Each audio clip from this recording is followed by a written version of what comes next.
todas e a todos. Eu queria, em primeiro lugar, agradecer ao Paulo e, na pessoa dele, agradecer a todos os professores, pesquisadores, estudantes dessa universidade importante do Brasil, que é a Universidade Federal da Bahia, pela oportunidade de discutir, apresentar alguns pontos de reflexão, algumas, eu diria, provocações sobre a relação entre Paulo Freire e a educação superior. Parece que combinei com o Carlos, que me antecedeu aqui, e eu aprendi a lição dele, e ele parece que desaprendeu a lição minha. Porque nos seminários anteriores, ele me criticava porque eu trazia uma apresentação em PowerPoint.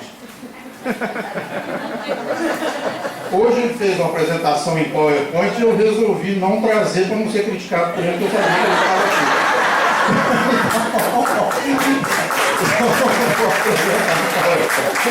Eu aprendi a lição. Eu tenho até um PowerPoint ali, mas que fiz pela metade, eu falei, não vou concluir, porque senão o Carlos vai me criticar. Bom, gente, mas é o seguinte, eu dividi a minha apresentação em 3 partes.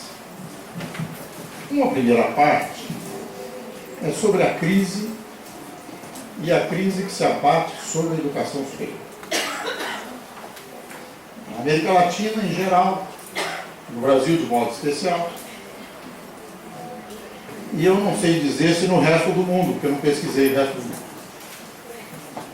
Mas parece que também. Então, eu vou falar sobre a crise. Um segundo ponto que eu escolhi para refletir é como é que essa crise penetra na universidade, como a universidade incorpora ou rechaça a crise, e como é que a própria universidade pensa a crise. E, em terceiro lugar, a relação Paulo Freire, o pensamento freiriano e a educação superior, para verificar se a proposta freiriana apresenta alguma alternativa para a crise incorporada pela universidade. Gostaria de começar com uma provocação já. Os colonizadores são muito interessantes, porque em crise eles querem colonizar a crise. Porque um modelo entra em crise, um modelo de sociedade, e eles dizem que a sociedade toda está em crise. Eles universalizam as suas propostas, inclusive as suas crises. É interessante que a gente tenha observado isso na literatura, não é? Quando a União Soviética entrou em crise, os críticos imediatamente disseram: o socialismo morreu. Não morreu o socialismo, morreu um tipo de socialismo. E já morreu tarde. Não é? Porque os próprios socialistas de outras posições defendiam a morte daquele socialismo que morreu. Autoritário, stalinista, etc. Pois bem, agora querem generalizar a crise. Diz que a universidade, a sociedade como um todo, vai desaparecer. O modelo econômico mundial vai desaparecer. Não, está morrendo um tipo de modelo econômico. E já está morrendo tarde. Como nós vimos aqui com os conferencistas que nos antecederam. Então, quais são alternativas?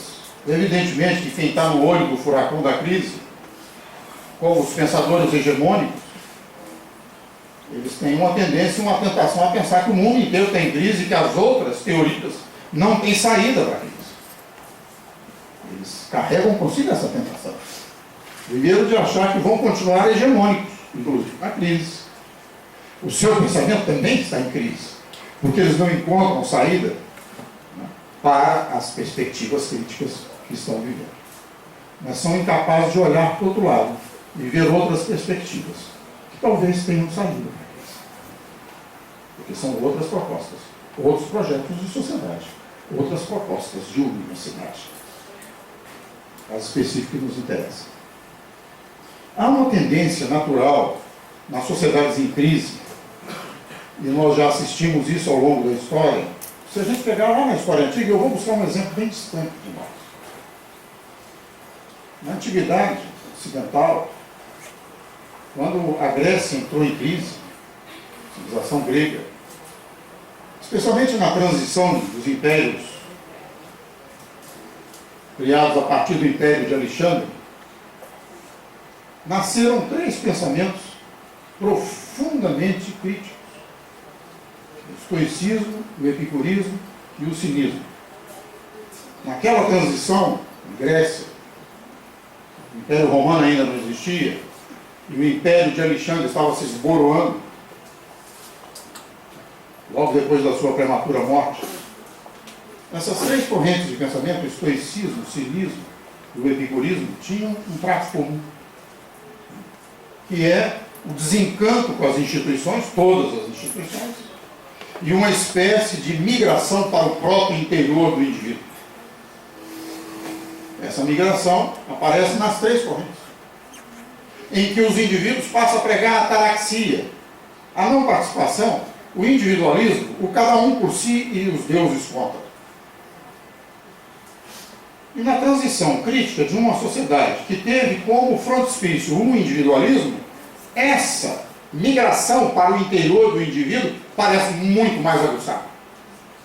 E daí esse individualismo exacerbado, que já é uma característica da sociedade burguesa e da acumulação capitalista, e, no entanto, ela está exacerbada porque esta acumulação e esse modelo de sociedade está em crise. Como nas crises, mesmo de outros sistemas, há uma migração para o interior do próprio indivíduo, que, não acreditando no exterior e nas instituições, passa a ser fiel apenas à sua escala de valores, portanto, uma migração para o seu próprio interior. Nesse momento que nós estamos vivendo, isso está exacerbado, porque a própria sociedade que está morrendo teve no individualismo o seu princípio básico. Estamos vivendo um momento muito semelhante nas universidades. E aqui eu queria fazer uma reflexão, outra provocação, também teórica, de que uma instituição, qualquer que seja ela, e no caso que nos interessa, a universidade, ela, quando nasce numa sociedade, em qualquer sociedade, qualquer instituição, ela nasce, evidentemente, para fazer com que essa sociedade se desenvolva. Com que o processo civilizatório, me permita a expressão, avance. Mas é comum também nas instituições uma espécie de institucionalização. E nós ouvimos muito isso aqui hoje, na primeira mesa da manhã. Quando ocorre a institucionalização da instituição, me permitam, ela não se volta mais para os interesses da sociedade como um todo, mas para os interesses corporativos internos de seus membros. E isso tudo é facilitado no momento que nós estamos vivendo, em que a sociedade passa por esse processo de crise, e aí a universidade e os seus membros, salvo as exceções, quando eu generalizar sempre tem exceções, daí os seus membros se voltarem para os seus próprios interesses. A maioria dos livros que nós fazemos, somos nós mesmos que lemos, quando lemos. A maioria das pesquisas que fazemos não estão resolvendo o problema das políticas públicas. A educação. A maioria dos esforços que fazemos não são levados em conta pelos policymakers. Eu não sei se o erro é deles ou se é nosso. Eu não sei se eles não estão dando valor ao que pesquisamos, porque não tem mesmo valor e não tem praticidade, ou é se eles são alienados e nós estamos fazendo pesquisas muito avançadas que eles não compreendem e, portanto, não aplicam. Mas nós, como pesquisadores e como pensadores, vamos ter que encontrar a equação entre teoria e prática. E essa é uma grande contribuição do Paulo Freire. Não há teoria legítima a não ser no interior de uma prática. A teoria só ganha legitimidade gnoseológica e epistemológica quando é uma reflexão organizada sobre a própria prática. Aliás, o Paulo Freire usava uma frase de efeito que ele dizia: a melhor prática é refletir sobre a própria prática. E, em segundo lugar, uma teoria só ganha legitimidade política quando ela é instrumento de transformação da prática. Ou seja, tanto a sua legitimidade epistemológica e gnosiológica vem da prática, de uma reflexão organizada sobre a prática, como a sua legitimidade política só é alcançada quando ela se volta para a transformação da prática, para intervenções mais qualificadas na prática. Então, parece que o Paulo Freire nos apresenta de uma maneira muito simples, uma forma, talvez uma alternativa a essa crise vivida pela educação superior. Por essa crise que se replica, que se reproduz de maneira homóloga, não analógica, mas se reproduz homologamente no interior das universidades e no interior das instituições que tratam da educação superior. Não é possível superar a crítica sem ler o que aconteceu com essa velha senhora de quase 900 anos, ou pouco mais de 900 anos, chamada universidade. Porque quando a universidade nasceu, e desde que ela nasceu até agora, ainda não completou um milênio, se considerarmos 1088, em Bolonha, a criação da primeira universidade do Ocidente, eu não vou fazer aqui a reconstituição histórica, que foi muito bem feita pelo reitor que me antecedeu, e fez uma reconstituição histórica sintética, sumária, mas muito interessante, sobre a trajetória da universidade no Ocidente. Essa velha senhora, na verdade, envelheceu mesmo. A universidade não está mais na vanguarda da sociedade. Pelo menos na América Latina. Nem no Brasil. A universidade tem muito pouco a dizer ao que está acontecendo na sociedade. Ontem mesmo, numa reunião lá na CAPES, todos os programas de pós-graduação do Brasil, em educação, todos, estavam lá, todos. 127 programas, diretores, coordenadores de programas de pós, pesquisa e pós-graduação no Brasil. Com o órgão máximo que avalia, supervisiona e implementa a pós-graduação no Brasil, que é a CAPES, Fundação CAPES. Estava lá toda a diretoria da CAPES. E o que nós assistimos? Graça estava lá conosco. E o mais interessante, a gente imaginando assim, aqui está supostamente reunido a nata pensante da educação brasileira. Nunca houve por metro quadrado tanta massa crítica no campo da educação. Porque era uma sala menor do que essa, 127 pessoas. Tinha mais, né? Porque às vezes 2 representantes, porque são 128 programas, alguns programas com muitos cursos. No caso do nosso, nós estávamos lá 2, porque nós temos 2 programas, só na área de educação, 3 cursos. E o que assistimos? Eu não quero ser injusto, mas algo que nos leva às lágrimas. Imaginar que a educação brasileira está nas mãos daquele grupo. Um grupo que não tem educação para se tratar uns aos outros. Um grupo que não tem civilidade nas relações. Um grupo em que um superior da CAPES manda um diretor de programa calar a boca. E é um programa de educação. E a massa crítica da educação. Cada um no alto da sua arrogância, porque quando você assume a arrogância e assume que tem princípios fundamentais e que você está com a verdade, não tem mais o diálogo, outra categoria fundamental no pensamento freiriano. Quando você não leva em consideração o que o outro está dizendo. Que é outra categoria freiriana que nós vamos ter que restaurar. E aí, nós ficamos calados o tempo todo ouvindo aquela reunião e pensando um pouco o que iríamos dizer Não queríamos dizer aqui no sentido de que não é possível construir qualquer processo civilizatório enquanto cada um se ancorar na sua própria verdade absoluta, na sua arrogância, na sua epistemologia, nas suas verdades.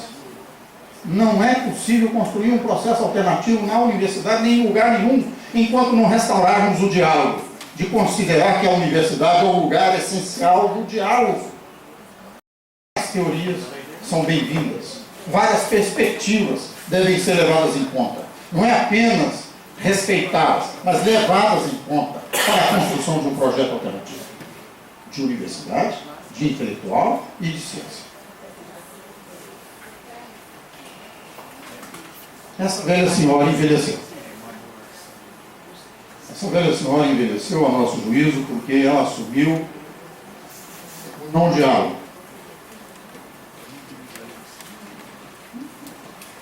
Nós não temos mais a conversa de PhDs, mas os monólogos de PhDeuses.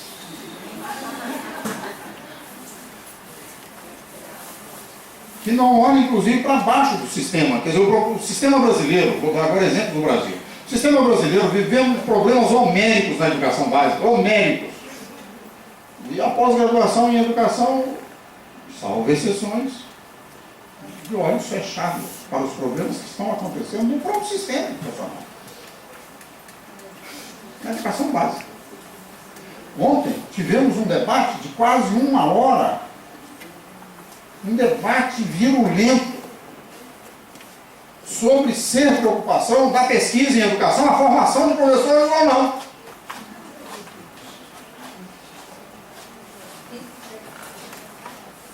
Porque formação de professores, professor Teodoro, educação básica, pesquisar em educação básica não dá prestígio acadêmico.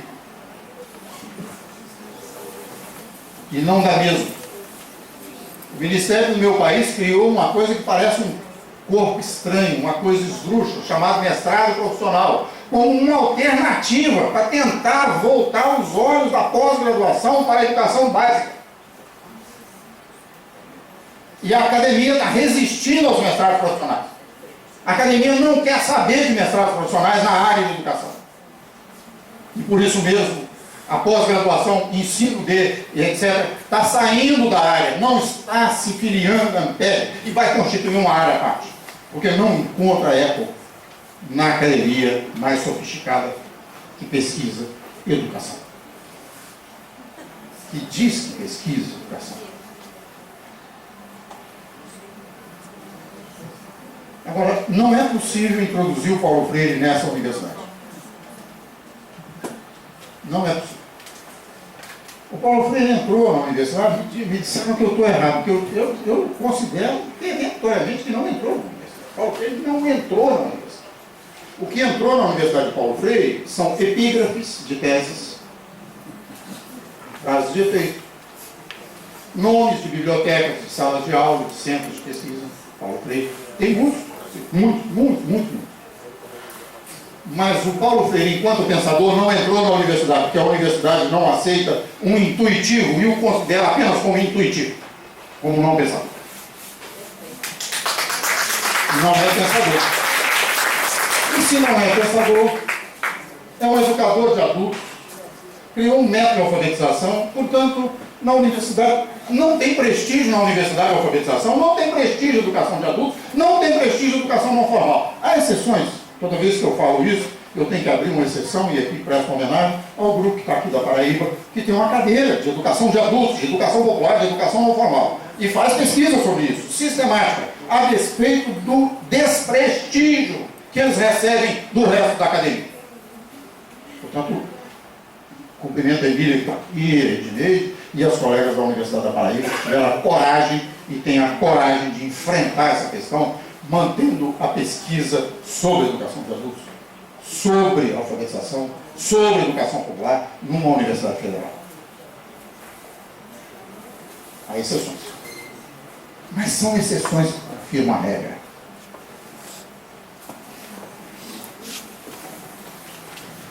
Mas vamos avançar um pouco mais. Paulo Freire não entrou na universidade Inicialmente eu imaginava, para alguns colegas que estão aqui da Bahia, que não me ouviram ainda nenhuma vez, eu já falei isso muitas vezes, eu achava que era porque o Paulo Freire não tem diplomas. Ele não se enquadra no credencialismo da Universidade Ocidental, especialmente da Universidade Latino-Americana e da Universidade Brasileira, que é credencialista até a raiz do cabelo. Se você não tem um diploma, não tem um papel na mão, não vale o que você sabe, vale o diploma e vale o papel. Então, eu achava que ele não tinha entrado na universidade por causa disso, ele não tinha diploma. Como todos sabem aqui, o Paulo Freire não fez magistério, ele não fez pedagogia, ele não fez mestrado e não fez doutorado. Ele não era PhD.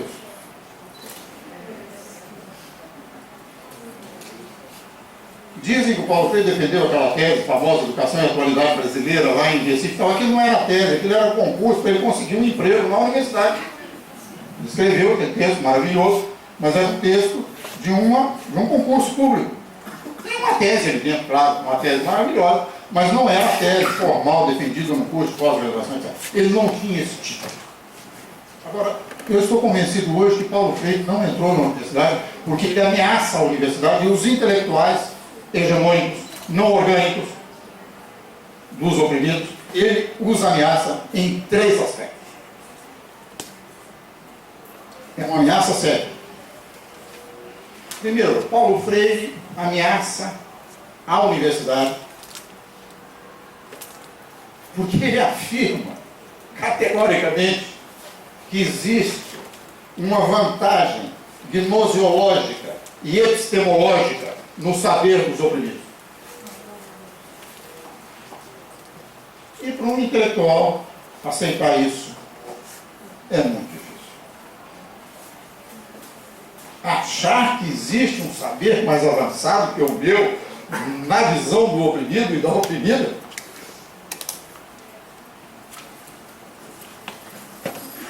é demais. Bom, então essa primeira ameaça,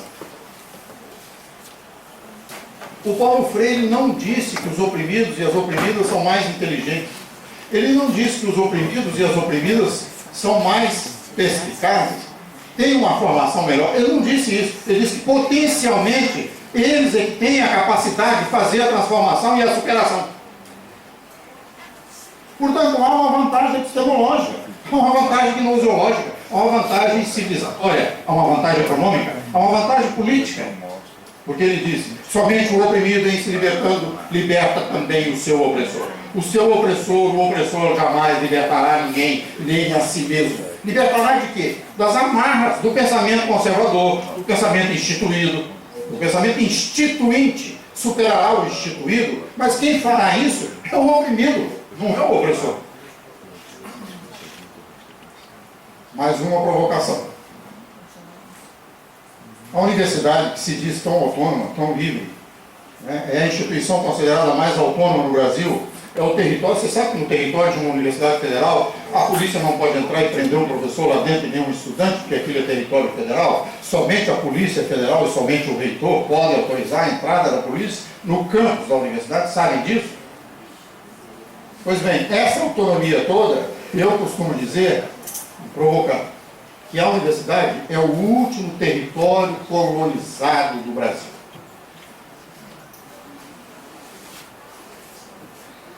Porque é na universidade que ainda continuam os parâmetros colonizadores. Basta ler Eduardo Said com o orientalismo para perceber o que eu estou dizendo.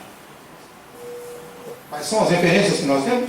São as referências ainda do pensamento eurocêntrico. A universidade não consegue olhar para as referências andinas, latino-americanas, indígenas e nativas que foram desenvolvidas no território antes da chegada dos europeus e do norte-americano. Nós não conseguimos desenvolver na universidade referências teóricas, epistemológicas, filosóficas, teológicas, etc., nas nossas universidades. Nós não estamos de costas para a América Latina, nós estamos de costas para a sabedoria ancestral que se desenvolveu na América Latina. E vai ser difícil introduzir isso na universidade, vai ser muito difícil. Estamos tentando agora aos trancos e barrancos. E com isso nós não queremos negar a contribuição europeia, nem a contribuição dos Estados Unidos. Não é isso. Porque um projeto hegemônico que se sobrepõe a outro projeto hegemônico é tão ruim quanto ele. O que nós queremos é que a universidade, ao lado das referências eurocêntricas, europeias, não eurocêntricas, elas não podem ser eurocêntricas, enxergue as outras perspectivas e possibilidades de análise. E é isso que o Paulo Freire nos recomendava. É essa a universidade freiriana. Portanto, é muito difícil engolir Paulo Freire na universidade. Ele é uma ameaça. E depois o intelectual não gosta muito de prática, gosta da pesquisa, gosta da teoria. É outra ameaça. Se o conhecimento que não se volta para a prática e que não nasce da prática não tem legitimidade gnoseológica nem epistemológica, há uma outra ameaça. Eu vou ter que sujar as mãos para a prática. É outra ameaça. E, finalmente, há uma terceira ameaça, que o Paulo Freire significa que a universidade brasileira dificilmente incorporará. A presidenta da República, a atual presidenta da República, fez um esforço descomunal. Decretou, no dia 13 de abril de 2012, agora esse ano, Paulo Freire como patrono da educação brasileira. Então, o ethos freiriano vai ter que percorrer todo o sistema educacional, agora por lei. Mas como lei não faz a realidade, estou com muito medo que essa lei vá ser depositada junto com outras no cemitério das leis. Mas agora, por lei, Paulo Freire é o ethos da educação brasileira em todos os graus de ensino. Pelo menos no Brasil. Lei 12.612, de 13 de abril de 2012.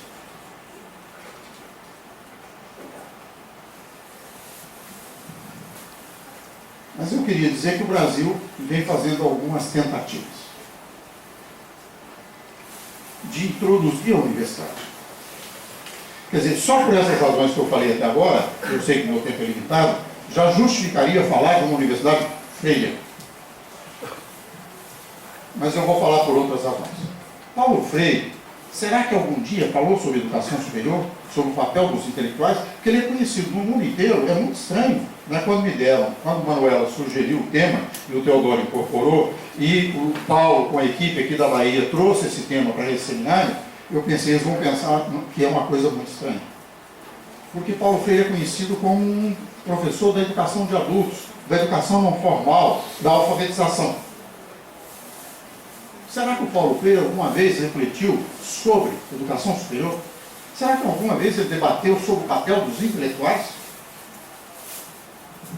Nós pesquisamos isso desde que o Paulo era vivo, e uma vez eu perguntei a ele: Paulo, você não escreveu nada sobre educação superior? Aí ele me deu um folheto com 5 páginas de um texto dele, que eu tenho em casa ainda, que ele me entregou sobre educação superior.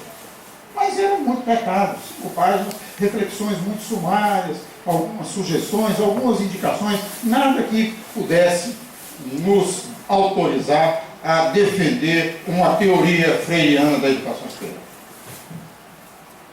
Uma pena que o Carlos tinha saído, que eu queria, inclusive, tirar algumas dúvidas com ele aqui agora. Descobrimos um tesouro. Em 1994, o Paulo Freire foi convidado pela Universidade Autônoma do México. E, como nós dissemos aqui no Brasil, foi colocado na roda, no meio de intelectuais muito expressivos e muito significativos. E durante um período longo, ele foi sabatinado sobre a educação superior e o papel dos intelectuais. A transcrição desse seminário, vocês imaginem, em 94 nós não tínhamos os recursos, e a universidade lá não dispunha no momento desses recursos para o seminário. Então eles foram gravados de uma maneira muito precária, mas, felizmente, eu tenho aqui comigo as transcrições.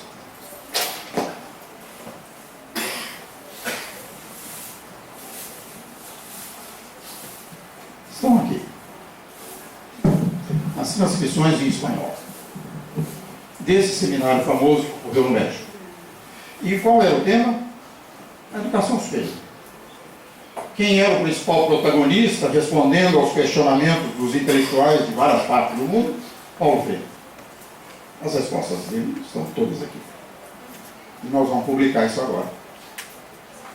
Vamos lançar o ano que vem, porque o ano que vem, 2013, comemoraremos 50 anos de Angicos. Angicos é muito importante, uma cidade do Nordeste brasileiro, pequenina, no estado do Rio Grande do Norte, onde o Paulo Freire fez a primeira experiência pública de sua teoria, onde alfabetizou 300 camponeses. E o presidente da República esteve lá na certificação daqueles alfabetizandos e alfabetizandas, alguns vivos, e fazem 50 anos. Foi no dia 2 de abril de 1963. E o presidente da República, então, João Goulart, ficou tão espantado com os resultados, juntamente com o ministro da Educação, Paulo de Tarso, que convidava o Paulo Freire para organizar 60 mil círculos de cultura do país. E saíram daquela cerimônia, o Paulo Freire foi logo organizar um círculo de cultura. Eu acredito, não existe história do ser. Se tivesse acontecido isso, porque a história é o que aconteceu, né?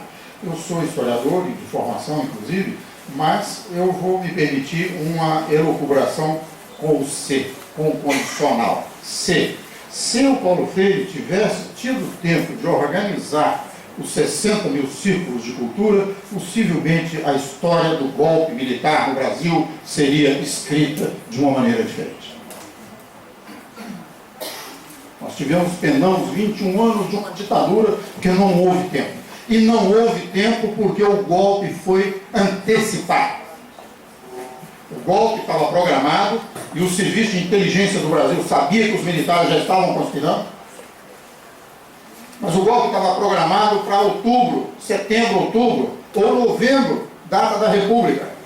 Então o Paulo Freire teria tido tempo de organizar os 60 mil círculos de cultura. Só que um louco que acabou depois virando um herói para a direita, o general Olímpio Mourão Filho, na cidade em que eu morava, resolveu botar os tanques na rua antes da hora em que havia sido marcada pelos conspiradores.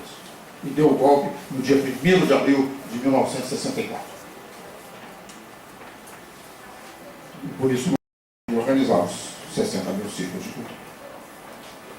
Por isso que eu me ouso dizer, especular na história usando um ser. Se o golpe não tivesse sido antecipado, se o Paulo Freire tivesse organizado 60 mil círculos de cultura, possivelmente a história desse país seria uma história um pouco diferente e nós estaríamos nessa tentativa de arrancada agora de construir uma democracia mais justa. Há mais tempo, nós perdemos muito tempo. Foi uma das ditaduras mais longevas da história da humanidade. 21 anos de uma ditadura cruel, violenta e irracional.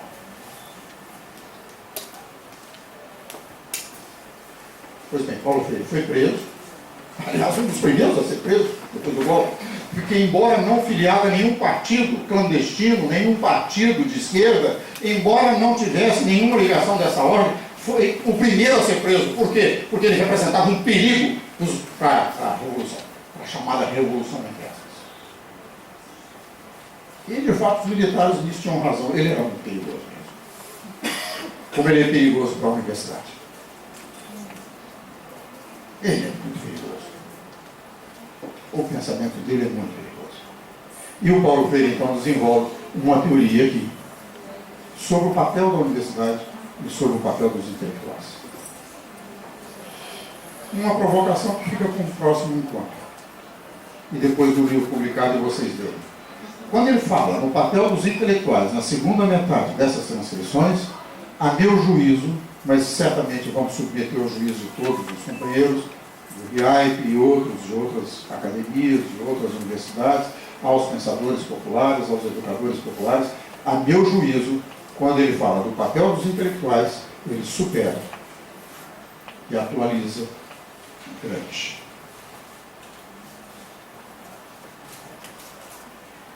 Atualiza e supera. E quando ele fala do papel da universidade, ele fala da universidade, ele fala do intelectual popular. E eu não vou ter tempo de tratar disso aqui. Mas ele fala da universidade popular. Uma universidade para cumprir o seu papel transformador na sociedade, não ser uma universidade bancária, porque nós falamos o tempo todo da escola bancária. Raramente falamos da universidade bancária. Já perceberam isso? A gente diz que a escola básica, a escola de ensino médio, né? Paulo Freire criticou a escola bancária porque usava o método assim, assim, assim. A gente raramente fala da universidade bancária. Como é que seria essa universidade bancária à luz da teoria crítica, da análise crítica freiriana? E aí ele propõe uma universidade popular. E o que seria a universidade popular? Porque primeiro nós vamos ter que chegar a um acordo, diz ele ali, na discussão com os intelectuais, o que é uma universidade, o que é popular. O que entendemos por popular? Em segundo lugar, e uma curiosidade aqui no debate, vou passar essa curiosidade para vocês agora.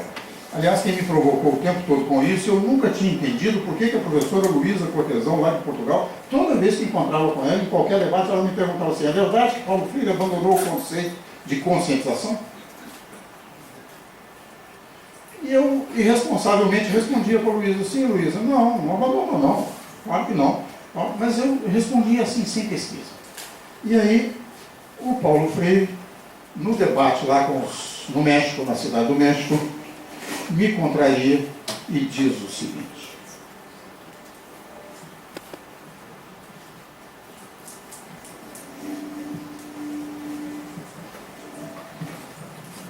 quando um dos intelectuais debatedores perguntou ao Paulo Freire sobre o uso reacionário da sua teoria, aliás, a pergunta era mais ou menos nesse sentido, eu vou sintetizar, que é uma pergunta muito longa, o intelectual pergunta para ele se ele não estava incomodado com a domesticação de sua teoria. Porque a direita, os conservadores, estavam usando o pensamento do Paulo Freire e os conceitos freirianos, especialmente o conceito central e axial de conscientização, estava sendo utilizado pelo lado contrário. E aí, né, esse intelectual pergunta ao Paulo Freire sobre essa domesticação de seu pensamento. E aí o Paulo Freire responde com as seguintes palavras. Eu estou traduzindo direto do espanhol, portanto pode ter algum probleminha aqui. Veja, nos anos 70 eu tentei preocupar-me intensamente com essa questão. Naquela época estava muito associada ao uso da palavra conscientização, e era uma coisa incrível. Onde quer que eu chegava, encontrava essa palavra associada ao meu projeto, que era, em grande parte, objetivamente reacionário. Não importa que, às vezes, subjetivamente fosse ingênuo e, às vezes, astuto. Ou seja, em qualquer lugar que eu chegava, encontrava projetos que se diziam trabalhando pela conscientização e libertação das pessoas, mas eram projetos reacionários, às vezes ingênuos, às vezes astutos. É o que ele acaba de dizer. E aí ele completa. Eu quero dizer que, objetivamente, às vezes, é reacionário. No entanto, se é ingenuamente ou astutamente que ele seja utilizado, não importa. O que importa é que muitas vezes é reacionário, mesmo a maneira como utilizam esse conceito. Então, naquela época, eu dizia a mim mesmo, só há duas maneiras de enfrentar essa questão. A primeira é para que usar a palavra conscientização? E vocês não encontrarão, a partir de 1974, a partir de 1984, a palavra conscientização. E isso porque eu participei de um seminário com Ivan Illich em Genebra, e enquanto ele usava o conceito de desescolarização, eu usava o conceito de conscientização. E aí então, a partir dessa época, e por causa dessas confusões, daqui para frente, evitarei a palavra. Ainda é claro que não abandonarei a compreensão do processo de conscientização. Daquilo que eu chamava de conscientização. Mas abandonarei a palavra. As aspecto curioso e tem a ver com a Universidade Popular. Porque ele vai dizer que a Universidade Popular é aquela que trabalha pelo processo de conscientização. E que não é um processo hétero, é um processo auto. É o próprio oprimido e a própria oprimida que vão se conscientizar. Mas o intelectual, a universidade, pode colaborar para esse processo de conscientização, que começa na alfabetização e termina na pós-graduação. Portanto, a conscientização não é só lá com as palavras geradoras, mas é também na pós-graduação com os contextos geradores. Você tem palavras geradoras, textos geradores e contextos geradores. Como ele vai chamar. Não são contextos transversais, nem temas transversais, é geradores. Porque os espanhóis nos copiaram e depois devolveram mal mastigado temas transversais e nós estamos engolindo aí na escola básica temas transversais. A criação original é nossa. É brasileira, é nordestina, é pernambucana, é freiriana. Muito bem, então, a Universidade Popular, nós vamos ter que chegar a um acordo primeiro sobre o que é popular. E ela colaborará para a conscientização dos populares em que dimensões? Essa é uma questão fundamental. Uma questão fundamental para as experimentações com Universidade Popular que estão sendo realizadas no Brasil. E aqui eu vou dar um exemplo de uma universidade, que essa nós estamos acompanhando na pesquisa do RIAI, passo a passo, a implantação de uma tentativa de construção de uma Universidade Popular, que é a Universidade Federal da Fronteira Sul. Há outro, claro, há outros. Mas qual é o drama hoje da Universidade Federal da Fronteira Sul? Ao discutir a possibilidade de construção de uma matriz institucional chamada Universidade Popular, inspirada em Paulo Freire. A primeira questão, primeira dimensão, que eu não vou desenvolver aqui, eu só tenho 5 minutos, mas relacionar essas dimensões. Primeira dimensão é que uma universidade pode ser popular ou não, na maneira como compõe o corpo docente. Porque se ela compõe o corpo docente da maneira tradicional, com o exame pelos pares, o primeiro questionamento é a avaliação dos pares. A avaliação não pode ser só pelos pares. Essa é uma avaliação corporativista. Não há controle social do corpo docente se a avaliação para ingresso na composição desse corpo docente continuar a ser apenas pelos pares. Um exemplo concreto está acontecendo lá. Os professores que foram concursados, que a universidade é federal, no sistema tradicional, houve uma composição, portanto, tradicional do corpo docente. O que está acontecendo? Uma universidade que se tornou popular na inclusão de discentes, que introduziu o fator público. Na Universidade Federal da Fronteira Sul não há cotas. Há o fator público. O que quer dizer isso? Os alunos, os estudantes egressos da escola média, se são de escola média, da escola básica, públicas, tem uma pontuação a mais.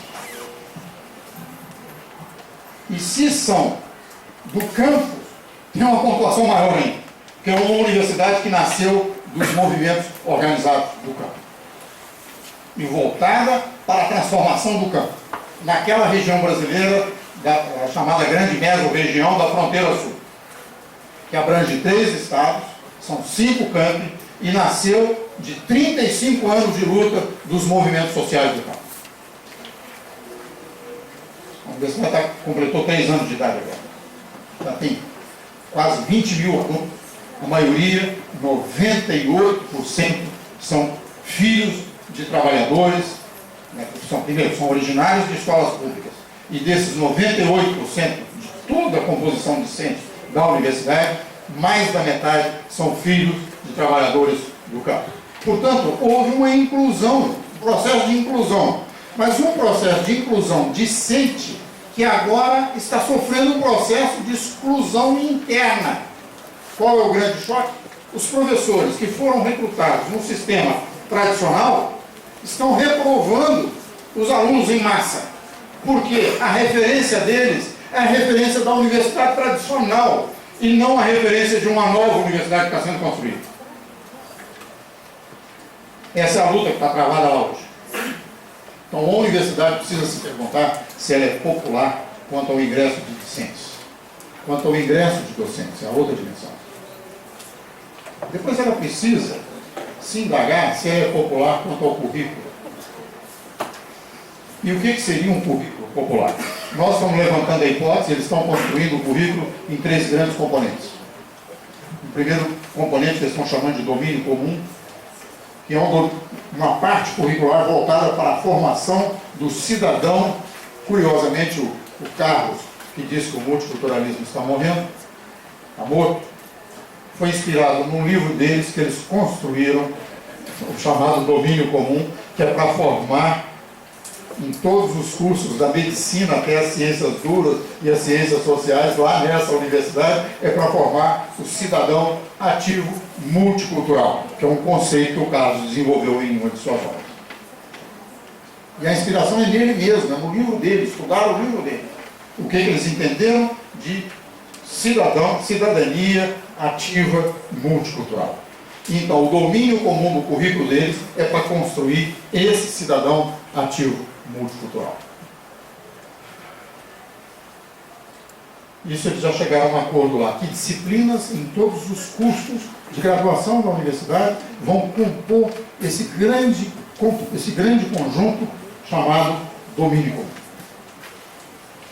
Agora eles estão discutindo o segundo domínio do currículo, que é o domínio conexo, que é a formação do estudante para uma determinada grande área do conhecimento.